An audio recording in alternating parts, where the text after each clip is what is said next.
In the autumn of 1942, the North African desert burned under an unforgiving sun.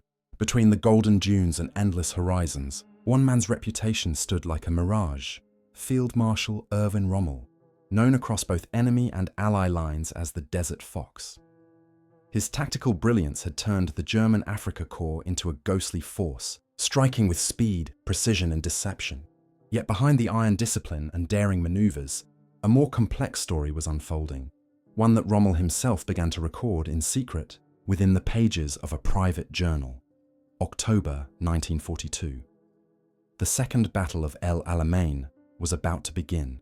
British General Bernard Montgomery had reorganized the Eighth Army, amassing over 195,000 men, 1,000 tanks, and overwhelming air superiority. Rommel, in contrast, commanded barely 50,000 soldiers, exhausted, undersupplied, and half-starved. His armoured divisions, the 15th and 21st Panzer, ran on fumes. Ammunition shipments had been intercepted in the Mediterranean, and the Luftwaffe's once formidable presence had faded into the dust. Rommel's health was failing. Constant sun, dysentery, and nerve pain gnawed at his body. In his private writings, Rommel expressed a growing despair not seen in his official dispatches. "The men look to me for answers," he wrote, "but I can offer none. Our cause falters, not because of courage lost, but because of blindness in Berlin." These were words of quiet rebellion, penned by a soldier whose loyalty to Germany was slowly being eclipsed by doubt in its leadership. The British had learned to study Rommel almost as an idea. His unpredictability, his audacity, his instinct for deception. Montgomery's plan for El Alamein was built to neutralize him. On the night of October 23, 1942, the desert erupted. Over 800 artillery pieces opened fire in unison, shaking the ground with an unrelenting barrage that lasted 5 hours. Rommel was in Europe at the time, called back for medical rest, but returned days later to find his forces on the brink of annihilation. From his command post near Tel el-Akakir, he surveyed the wreckage of the Afrika Korps, burnt-out tanks, buried mines, and shattered morale. The Desert Fox, once the master of mobility, was now trapped in an unwinnable war of attrition. In one entry, he noted the bitterness of his predicament.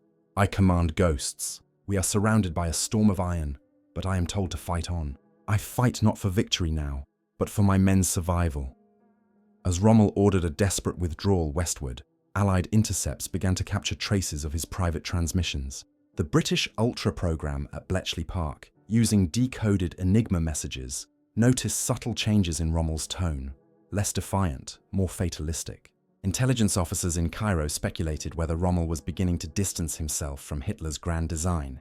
His earlier admiration for the Führer had shifted to private contempt. The man once used as a symbol of Nazi invincibility now questioned the very foundation of the Reich's war machine.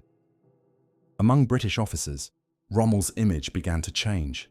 Reports circulated of his humane treatment of prisoners, his refusal to execute captured commandos, and his growing tension with the SS leadership.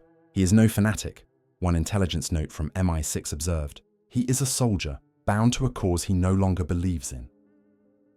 In the fading days of November, Rommel's Afrika Korps began its retreat toward Libya.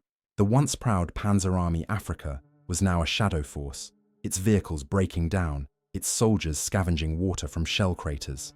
British reconnaissance aircraft followed their every move, photographing columns of smoke trailing westward through the desert. The defeat at El Alamein marked not only the turning point of the North African campaign, but also the turning point of Rommel's faith. Back in his tent, Rommel wrote by lamplight, "The desert teaches humility. Here, power and ambition turn to dust." The words, preserved in fragments after the war, reveal a commander haunted not by defeat, but by conscience. When the British advanced into Tobruk months later, they recovered fragments of German documents, supply lists, letters, fragments of orders. But one missing item caught their attention. Rommel's personal field diary, rumoured to contain candid reflections on Hitler's military directives. Some claimed it had been burned during the retreat. Others whispered it was sent secretly to Europe for safekeeping. For the Allies, this absence became a point of intrigue. What might those pages have contained? Doubts, dissent, or something far more dangerous? Evidence that one of Germany's most celebrated generals had begun to turn against the very empire he helped build. As Rommel's forces faded into the Libyan desert, the legend of the Desert Fox lived on, not only as a master of strategy, but as a man standing at the edge of loyalty and disillusionment. And in the dust and silence of the retreat, his private words remained hidden, waiting to resurface years later, carrying within them the truth of a soldier's courage, fear, and betrayal. By late October 1942, the thunder of El Alamein had subsided into the whispering winds of the desert. The once feared Panzer Army Africa was now a shattered relic of its former might. In the aftermath of Montgomery's decisive victory, the desert, stretched wide and empty, littered with the charred remains of Rommel's tanks and the silence of his retreating men. Yet amid the chaos, something else began to surface. The shift of a commander's soul from obedience to resistance, recorded only in the fragile pages of his secret journal. Rommel's diary entries from this period, later pieced together from surviving fragments, speak of exhaustion and moral conflict. "We were lions led by politicians," he wrote, "and they sent us to die in the sand for illusions." For the first time, he questioned not just strategy, but the righteousness of the cause itself. He had begun to see the war not as a campaign of liberation or conquest, but as a slow march into ruin orchestrated by men in Berlin who no longer understood the front. Meanwhile, on the other side of the lines, British intelligence was listening. From Bletchley Park to Cairo, Allied analysts studied every intercept that bore Rommel's name. Montgomery's chief of intelligence, Brigadier Francis de Guingamp, noticed subtle irregularities in German transmissions.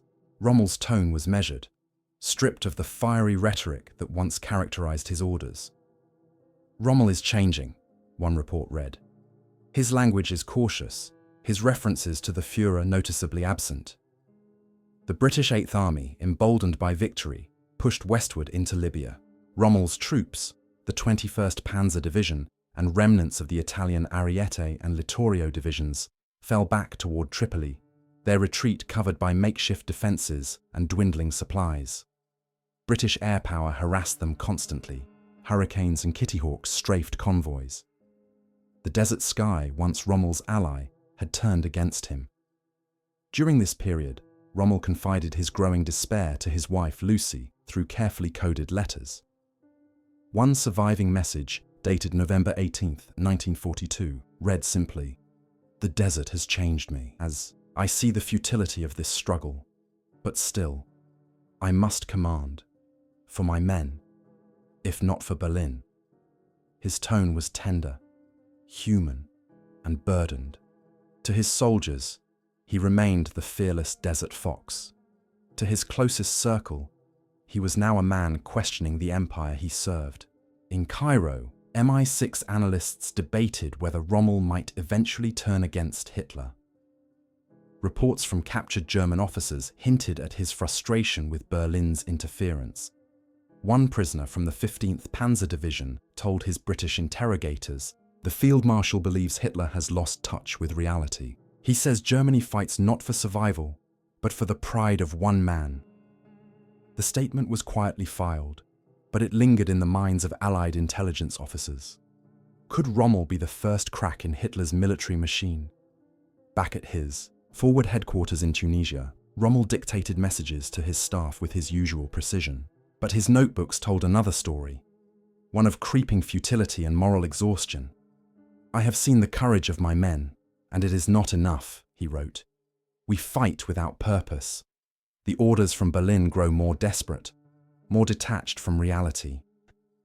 The man who once led lightning offensives through the desert now wrestled with the futility of obedience to madness. As 1943 approached, Allied forces intensified their pressure.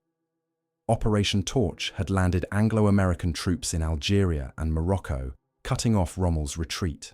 The walls of North Africa were closing in. Yet Rommel continued to resist, maneuvering his depleted divisions with characteristic cunning. Each move delayed the inevitable, earning him the respect of his enemies even as his resources vanished. But beyond the battlefield, another conflict brewed, an invisible one. British intelligence began actively searching for Rommel's personal writings. Agents within the Special Operations Executive, SOE, heard whispers from captured Axis officers of a journal containing forbidden thoughts, notes that criticized the Nazi leadership and questioned the morality of the war. Such documents, if real, could offer the Allies a rare insight into the divisions within Hitler's command. One MI6 memorandum, dated December 1942, posed a haunting question. If Rommel doubts the Führer, does he doubt the Reich itself? And, if so, how might that doubt be used? The British saw potential, perhaps not to turn him, but to understand him. For even in defeat, Rommel remained a man of principle, admired by enemies and mistrusted by his own regime. By January 1943, the Afrika Korps was cornered near the Mareth line in southern Tunisia. Allied forces were closing in, and supplies from Europe had been cut off by Allied control of the Mediterranean. The once daring commander now watched his army shrink under the weight of exhaustion and despair. His personal notes from this period are sparse but poignant. "We are fighting ghosts. There is no victory left in this desert, only survival and memory." As he prepared for evacuation, Rommel entrusted a small leather-bound notebook to his adjutant. Its contents were unknown, but witnesses later claimed it contained passages critical of the Nazi regime and reflections on the senseless loss of life. When the British later overran the region, they found abandoned vehicles, broken typewriters, and the ashes of burned papers, but not the journal. For the men of MI6 and the OSS, this disappearance would become a quiet obsession. Had the book been destroyed or spirited away to Germany, perhaps to the attention of those who already suspected Rommel's wavering loyalty? The legend of the Desert Fox had now taken on a new layer, not just the brilliance of his campaigns, but the question of his conscience. And as he left Africa behind, bound for Europe and new orders, Rommel carried with him not only the scars of defeat, but the weight of secrets that would soon define his fate. By the spring of 1943, North Africa had become a graveyard of empires. The once formidable Afrika Korps was cornered in Tunisia, battered between the relentless advance of the British 8th Army from the east and the newly arrived American forces from the west. Rommel, now recalled to Europe on Hitler's orders, left behind a landscape of wreckage and whispers of a private journal that had somehow eluded Allied capture. What began as mere curiosity among British intelligence officers would soon evolve into one of the war's most elusive mysteries. In March, Rommel returned to Germany, a hero in name, but not in spirit. His health had collapsed under exhaustion and the North African climate. His faith in Hitler had collapsed even more completely. "The war cannot be won," he confided to his wife Lucy during a quiet walk in Herrlingen. "The Führer will destroy Germany before he admits defeat." For a man who had been paraded as the symbol of Nazi invincibility, these words bordered on treason. Yet Rommel, weary and disillusioned, began committing such thoughts to paper, guarded reflections he never intended for Berlin to read. Meanwhile, across the Channel, British and American intelligence officers debated what fragments of those writings might reveal. Reports from Tunisian prisoners hinted that Rommel had maintained multiple diaries, one for operational use, another deeply personal. The Office of Strategic Services, OSS, in Washington, considered these notes a potential key to understanding the cracks forming inside Hitler's command structure. Colonel William Donovan, the OSS's director, authorized quiet cooperation with MI6 to investigate any leads related to Rommel's private correspondence. Captured German officers described their commander with striking complexity. "He was no friend of the party," one major from the 21st Panzer Division told British interrogators in Algiers. "He despised the SS and spoke only of duty, not ideology." Another prisoner recounted how Rommel often defied direct orders to execute captured commandos or Jewish civilians, instead treating them according to the rules of war. For Allied intelligence, this moral independence set him apart from other high-ranking officers and hinted at a dangerous internal dissent within the Reich. Yet in Berlin, the atmosphere was shifting. Hitler's inner circle had begun to view Rommel with suspicion. Joseph Goebbels, the propaganda minister who once glorified Rommel's campaigns, now kept his name out of public broadcasts. Heinrich Himmler's SS intelligence network, the Sicherheitsdienst, or SD, opened a quiet investigation into Rommel's defeatist tendencies. His journals, if discovered, could have sealed his fate even then. During this tense period, Rommel was assigned to inspect the coastal defences of France and the Low Countries, what would later become the infamous Atlantic Wall. Travelling from Denmark to Normandy, he recorded everything: the weakness of fortifications, the low morale of occupation troops, and his frustration with Berlin's unrealistic expectations. "We are building illusions," he wrote in one surviving entry dated May 1943. "The wall is paper against a storm." The British, aware of his new appointment, increased their efforts to track his correspondence. MI6 established Operation Trestle, a covert project dedicated to identifying personal documents smuggled between Rommel's staff and his family. Some intercepts suggested letters containing philosophical or critical content had been routed through neutral Switzerland, possibly to protect them from censorship. These letters, if authenticated, would mark Rommel as a general in quiet rebellion. Meanwhile, in London, war correspondents and intelligence analysts debated Rommel's nature.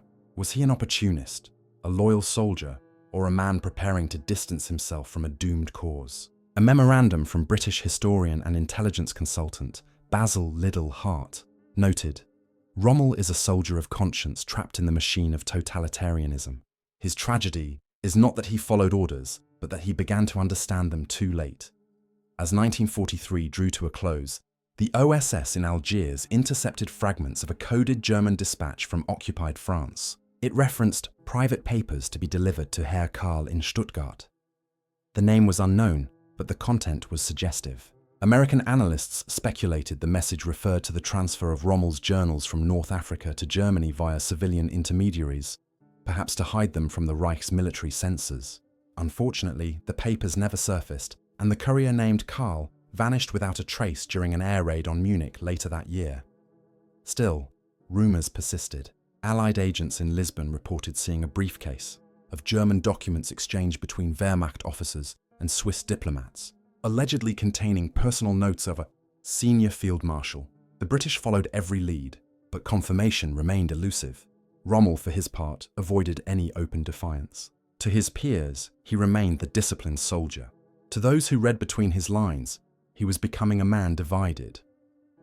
In December 1943, Rommel visited Hitler at the Wolfslayer headquarters in East Prussia. The meeting was tense. Witnesses later recalled that the Führer ranted for hours about new miracle weapons and the final victory. Rommel sat silent, his expression grim. That night, he wrote in his notebook, "We stand at the edge of the abyss. I see no salvation in faith or Führer, only in honor, and even that fades." For the Allies, this was confirmation of what they had long suspected. The Desert Fox was no longer the Führer's hound. He was a man watching the collapse of everything he once believed in. And perhaps, one day, a man willing to act against it. But as 1944 approached, those closest to Rommel began to vanish. Aides reassigned, letters intercepted, messages delayed. Somewhere within the labyrinth of Nazi Germany, someone else had begun looking for his journals. Whether to protect him or destroy him would soon become the defining question. And in the growing shadow of the Atlantic Wall, Erwin Rommel's private words, his thoughts of duty, despair, and defiance would become both a weapon and a curse. The year was 1944. Europe trembled under the weight of uncertainty. The Wehrmacht was stretched thin, the Eastern Front bleeding men and machinery, and the Allies were preparing for a full-scale invasion of Western Europe. In this moment of chaos, Field Marshal Erwin Rommel, once the hero of North Africa, was summoned to fortify the last line of defense, the Atlantic Wall.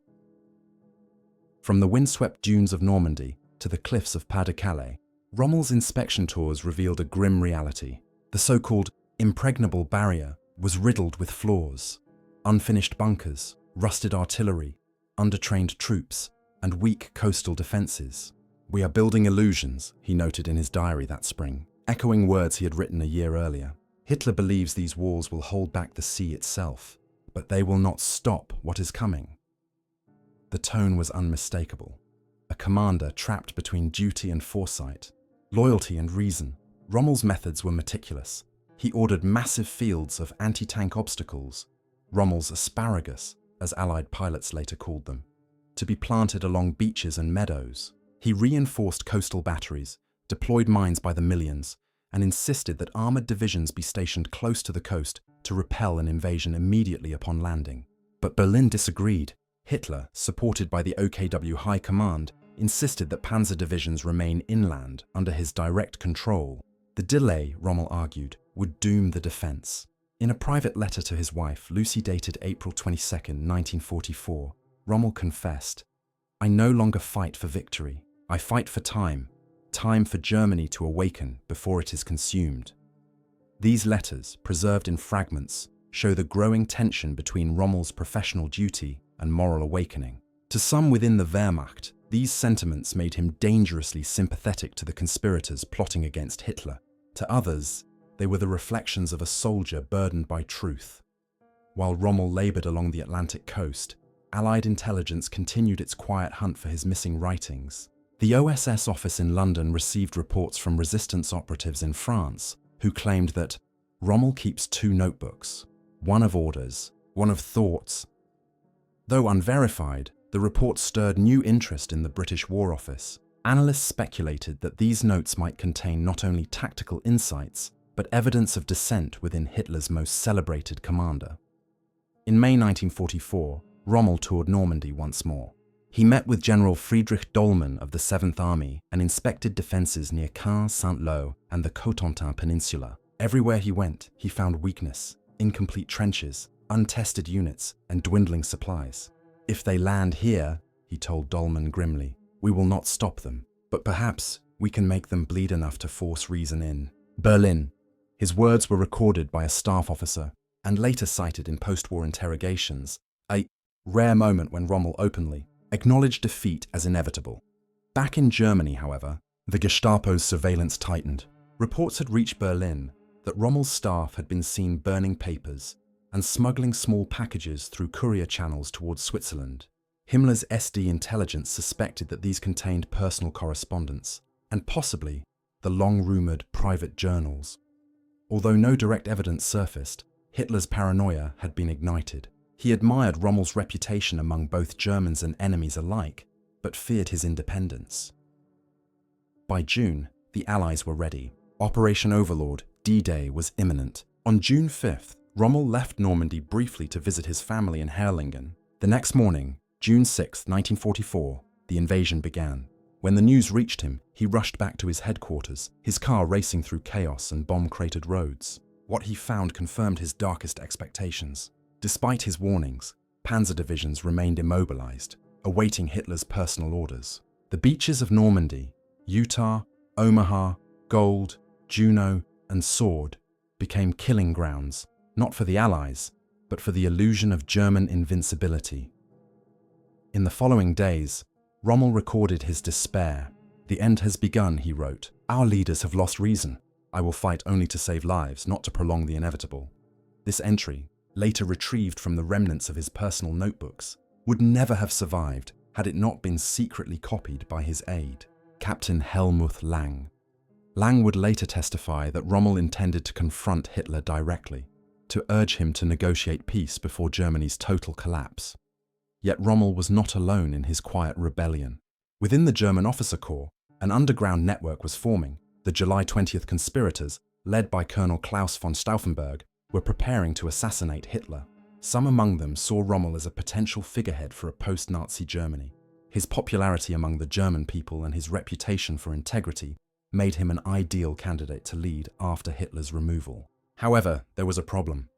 Rommel had not committed to the plot.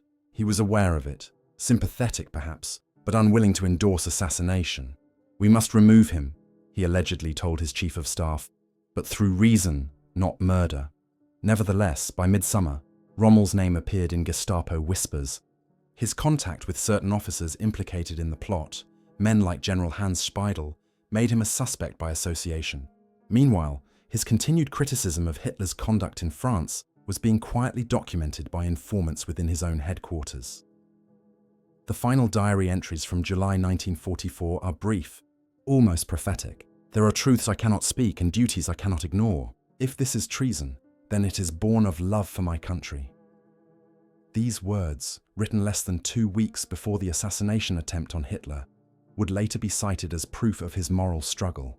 The entries end abruptly, with the last known line dated July 16th. "If tomorrow brings the end, I will meet it as a soldier."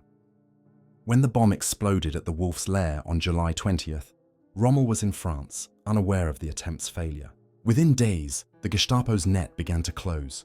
His private notebooks disappeared from his home in Herlingen, his aides were arrested, and the man once known as the Desert Fox was about to face a reckoning, not on the battlefield, but within the shadowy courts of the regime he had once served.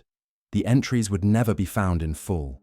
Only fragments survived the purge, half-burned, water-stained, hidden by those who believed his truth might someday see the light. And as the Reich began to crumble, Rommel's own fate became the next secret written in the invisible ink of history. By the summer of 1944, the war had reached a fever pitch. The Allied armies were breaking through the hedgerows of Normandy, Paris was on the horizon, and the German high command was unraveling under the weight of defeat. Yet within the crumbling fortress of Hitler's Reich, another war was being waged, one of secrecy, suspicion, and betrayal. At its center stood Field Marshal Erwin Rommel, a man once celebrated as the hero of Germany, now marked as a potential traitor. The failed July 20th assassination attempt on Hitler changed everything. The bomb, planted by Colonel Klaus von Stauffenberg, had exploded in the Wolf's Lair conference room, killing 4 officers and wounding many others. Hitler survived, shaken but alive, and his thirst for vengeance was immediate. The Gestapo unleashed a purge that swept through the ranks of the Wehrmacht, the Foreign Office, and even the families of the conspirators. By week's end, more than 5,000 arrests had been made.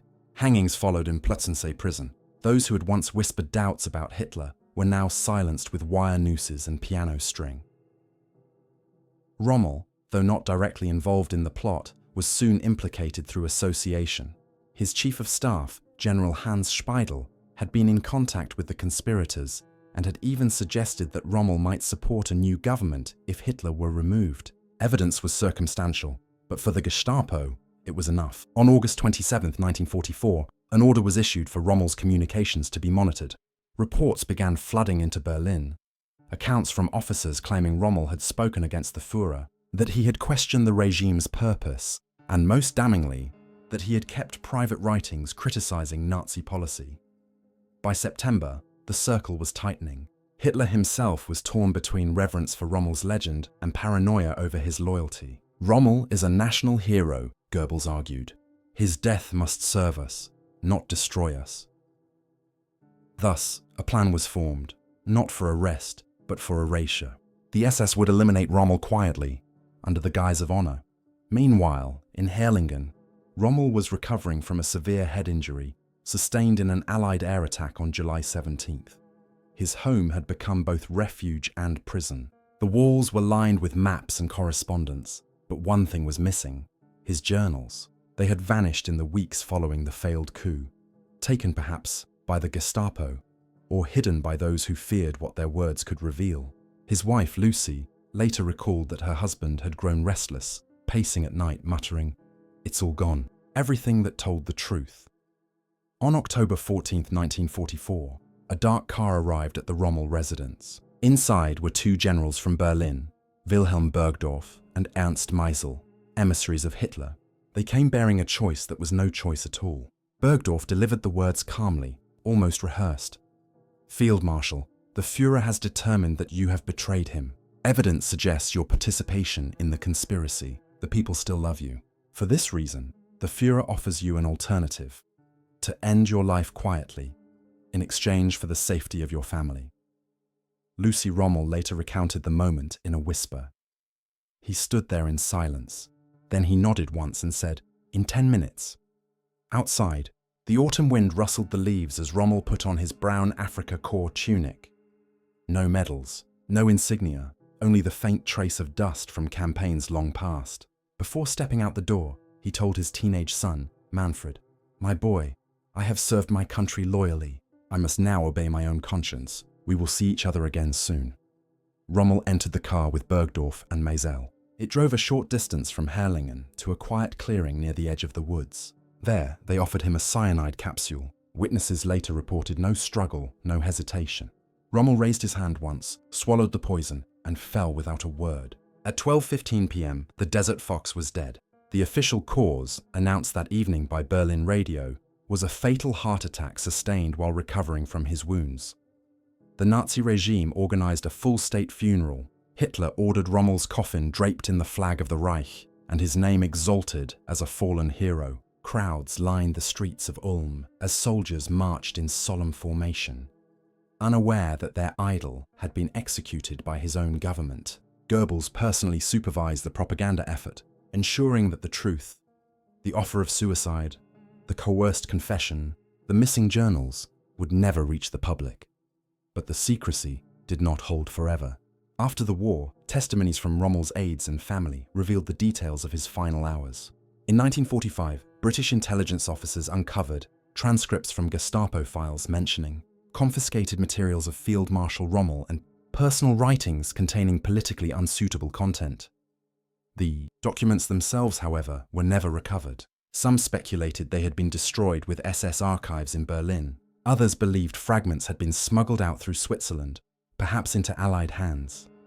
To this day, the truth remains fragmented. Portions of Rommel's letters, preserved by his wife, hint at the missing material's tone: reflective, remorseful, even prophetic. History will judge not by victories, one passage reads, but by the courage to see truth before it consumes us.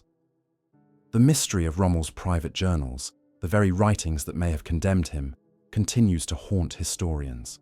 Were they truly destroyed, or hidden by those who wish to preserve his legacy untainted by politics? No one can say for certain. But in the end, the irony is undeniable. The man who had once outwitted every enemy on the battlefield was undone not by the Allies, but by the very secrecy he had lived within. As the car carrying his body returned to Herrlingen, the autumn sun dipped below the hills, casting long shadows across the fields. The people of Germany mourned their desert fox, believing him a victim of fate. Only a handful knew the truth, that the empire he had served had demanded his silence, and in doing so, had silenced one of its last men of conscience. The war in Europe ended in May 1945. Hitler was dead, Berlin lay in ruins, and the Allied powers began the long process of piecing together the shattered fragments of a fallen Reich. Among the mountains of captured German documents, plans, orders, intelligence logs, investigators found tantalizing references to one of the war's most enigmatic figures, Field Marshal Erwin Rommel. But what drew their attention most were repeated mentions of missing personal writings confiscated in the weeks before his death. For the Allies, the mystery of Rommel's private journals was not just a curiosity, it was a key to understanding the human heart of a collapsing regime. In the spring of 1945, a team from the British Army's Field Intelligence Agency, Technical, Fiat for short, arrived in southern Germany with orders to collect classified materials from former Wehrmacht headquarters. Among the files seized in Stuttgart and Ulm were fragments of Gestapo correspondence referencing papers seized from Rommel's residence, Herrlingen, October 1944. The documents described the materials as politically inappropriate, defeatist in tone, and to be reviewed by OKW Section 4. Yet, no trace of the originals remained. One Fiat officer, Captain Michael Howard, later to become one of Britain's leading military historians, recorded his impressions in a confidential memorandum. There are strong indications that Rommel's personal journals were destroyed or hidden prior to his enforced suicide. Their content, from surviving extracts, suggests deep moral conflict regarding the conduct of the war and Hitler's leadership. If recovered, these writings could reshape our understanding of resistance within the Wehrmacht. Meanwhile, across the Atlantic, the newly formed Office of Strategic Services, OSS, conducted its own inquiry. American agents working with captured German staff officers collected testimony, suggesting that portions of Rommel's diary had been microfilmed by one of his adjutants before his death. The film, allegedly smuggled through Switzerland, was said to contain passages concerning Rommel's reflections on the North African campaign, Hitler's delusions, and the duty of a soldier's conscience. Despite extensive searches, no such film was ever produced. Historians now believe that at least 3 versions of Rommel's private writings once existed. The operational notes from North Africa, the introspective entries from 1943-44, and a final series written in France before the July plot. Only fragments survive. preserved in post-war publications compiled from his letters and staff accounts. Yet even these partial records reveal a remarkable evolution. The proud soldier who once wrote of victory for Führer and fatherland began, by 1944, to record words of profound doubt. I have fought too long to see men as numbers. Every order now feels like a betrayal of those who trust me. The Allies, fascinated by the moral complexity of the Desert Fox, treated his story with unusual care. British interrogators, having seen Rommel's conduct in North Africa firsthand, spoke of him with respect. General Montgomery himself once said privately, "Rommel was a worthy adversary, too good for the company he kept." His image became that of the good German, a man of honor caught in the machinery of tyranny. But even this narrative carried its own shadows. How much of Rommel's legacy was truth, and how much was shaped by the Allies' need for a symbol of redemption within the defeated enemy? In Germany too, the silence surrounding Rommel's death began to fracture. His wife Lucy and son Manfred carefully preserved the letters he had written before his final day. In 1947, Lucy published The Rommel Papers, with the help of British historian B.H. Liddell Hart, using surviving documents and testimonies from Rommel's staff. Yet some historians would later argue that portions of the manuscript were edited or removed, whole passages concerning his disillusionment with Hitler omitted, likely to preserve a more palatable image of a loyal soldier rather than a silent dissident. Still, fragments of his voice remained. One undated entry, found among the remnants of his correspondence and authenticated by his handwriting, reads, "I have served men who believe themselves gods. I have obeyed laws written by arrogance, not by honor. If I must fall, let it be not for victory, but for the truth that others will one day find." It was this final sentiment, half confession, half prophecy, that gave Rommel's legacy a haunting resonance in the post-war years. By the 1950s, Allied archives quietly declassified much of the intelligence related to Rommel. In one MI6 summary, the conclusion was understated but profound. Rommel's tragedy was not his defeat, but his insight. He saw too late that courage without conscience is obedience, not honor. The missing journals were officially listed as presumed destroyed. Yet rumors persisted that copies might have surfaced in Switzerland or within the French resistance, passed between agents during the chaotic final months of the war. None have been verified. Today, historians still debate the full contents of Rommel's writings. Were they merely the reflections of a weary soldier, or a veiled indictment of the Nazi regime from within its own ranks? Some scholars point to his closeness with the conspirators, others to his restraint in command, his mercy toward prisoners, and his final refusal to participate in Hitler's delusion. What remains certain is that his private thoughts, whatever their exact form, stood in quiet opposition to the madness around him. And so the mystery endures. What became of the private journals of Rommel? Did they perish with him, consumed by the same fire that devoured the Reich? Or do they rest still, hidden in some forgotten archive, waiting for discovery? Each recovered fragment adds a brushstroke to the portrait of a man torn between loyalty and truth. As the camera pans across the silent hills of Herrlingen, where Rommel was laid to rest, the narration fades to a whisper. In war, the victors write history, but sometimes the truest story lies in the words that never reach the page. The screen fades to black. Only the faint echo of Rommel's final words remains, an epitaph not for victory, but for conscience itself. I fought for honor and found its price.